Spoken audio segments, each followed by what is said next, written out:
DVS hour မကောင်းတဲ့အရာတွေအလောက်ရှားဆုံးအချိန် DVS hour ဆိုတာတကယ်ရှိလားဒီစကားကို The Conjuring, The Nun စတဲ့ horror movie တွေထဲမှာမကြာခဏကြားဖူးကြမှာပါ movie တွေထဲမှာဆိုရင်နိုင်က3နာရီထိုးတာနဲ့မိတွေကပိတ်သွားတယ်တကားတွေသူ့အလိုလိုပွင့်လာတယ်ထူးဆန်းတဲ့အတန်တွေကြားလာတယ်ဒါပေမဲ့စိတ်ဝင်စားစရာကဒီအယူဆဟာ Hollywood ကစခဲ့တာမဟုတ်ပါဘူးလွန်ခဲ့တဲ့နှစ်ပေါင်းရာချီကတည်းကနိုင်ငံတော်တော်များများမှာဒီအကြောင်းနဲ့ပတ်သက်တဲ့ထူးဆန်းတဲ့ယုံကြည်မှုတွေရှိနေခဲ့ပြီးသားပါဒါဆို DVS hour ဆိုတာဘယ်ကစလာတာလဲအရင်ဆုံးကျန်းစာထဲမှာမနက်3နာရီဟာ DVS hour လို့တရက်မရေးထားပါဘူးကျန်းစာမဟုတ်တဲ့ခရစ်ယာန်ရိုးရာယုံကြည်မှုတွေထဲကစလာတာပါလူတချို့ယုံကြည်တာက Jesus Christ ဟာနေ့လယ်3နာရီဝန်းကျင်မှာလောက်ကတိုင်ပေါ်မှာအသက်ဆုံးခဲ့တယ်3နာရီကိုတန့်ရှင်းတဲ့အချိန်အဖြစ်မြင်ကြတယ်အဲ့ဒီနောက်မနက်3နာရီဟာညနေ3နာရီရဲ့ပြောင်းပြက်နတ်ဆိုးတွေကဖျားကိုလောင်ပြောင်တဲ့အချိန်လို့စတင်ယုံကြည်လာကြတယ်ဒီ US ဟာကျန်းစာတွေကမဟုတ်ပေမဲ့နှစ်ပေါင်းရာချီအတွင်းဥရောပတခွင်ပြည့်နှံသွားခဲ့တယ်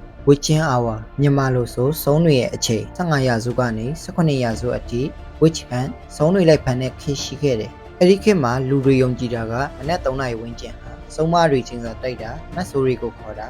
မဲရောင်ရီချွဲတွေလောက်တာပွားကောင်းတဲ့အချိန်လို့ယုံကြည်ခဲ့ကြပါတယ်အထူးသဖြင့်အင်္ဂလန်စကော့တလန်အိုင်ယာလန်တို့ရဲ့ဒဏ္ဍာရီထဲမှာဒီအချိန်အတွင်းအိမ်ပြင်မထွက်သင့်ဘူးဓာတ်ခောက်တန်ကြရင်မခွင့်သင့်ဘူးကိုယ်နာမည်ခေါ်တန်ကြရင်ပြန်မထူးသင့်ဘူးလို့ပြောကြတယ်အဲ့လိုမြစ်တွေကဒီနေ့အထိတချို့ဒေသတွေမှာပါဇက်ရဇဝင်အနေနဲ့ကျန်နေပါသေးတယ်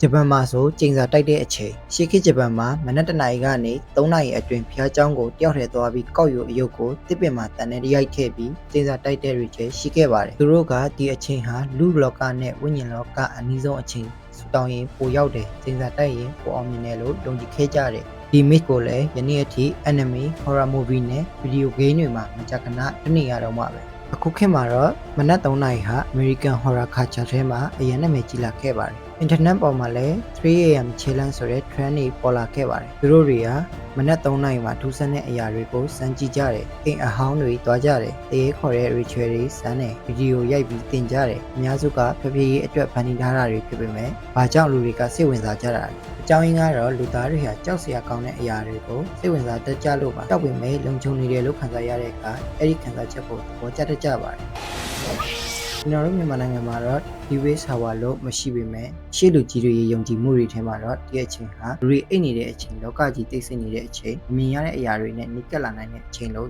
သတ်ခဲ့ကြပါတယ်အထူးသဖြင့်ည7:00နာရီကျော်ပြီးမနက်3:00နာရီ4:00နာရီဝန်းကျင်လူအသွားအလာနေတဲ့အချိန်သိစိတ်မှုအများဆုံးအချိန်ဖြစ်တာကြောင့်နတ်ဝိညာဉ်မမြင်ရတဲ့အရာတွေထွက်ပေါ်လာတဲ့အချိန်လို့ယုံကြည်ခဲ့ကြပါတယ်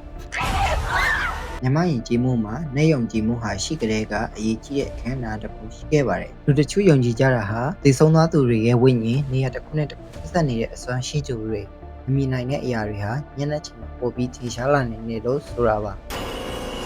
ဒါကြောင့်ရှေ့လူကြီးတွေကညာဘက်တစ်ယောက်ထဲတင်ကြိုင်တောရေကန်အထီးကျန်တဲ့နေရာတွေကိုသွားတာရှောင်ဖို့တတိပေးခဲ့ကြတာပါဒါဆိုဒီဝိစာဝါဆိုတာတကယ်ရှိတာလားဒါမှမဟုတ်လူသားတွေရဲ့ရိုးရယုံကြည်မှုဘာသာရေးနဲ့ horror culture တွေပေါင်းပြီးဖြစ်လာတဲ့ myth တစ်ခုလားမိတ်ဆွေတို့ရောဘယ်လိုမြင်ပါသလဲ comment ထဲမှာဝင်ရောက်ဆွေးနွေး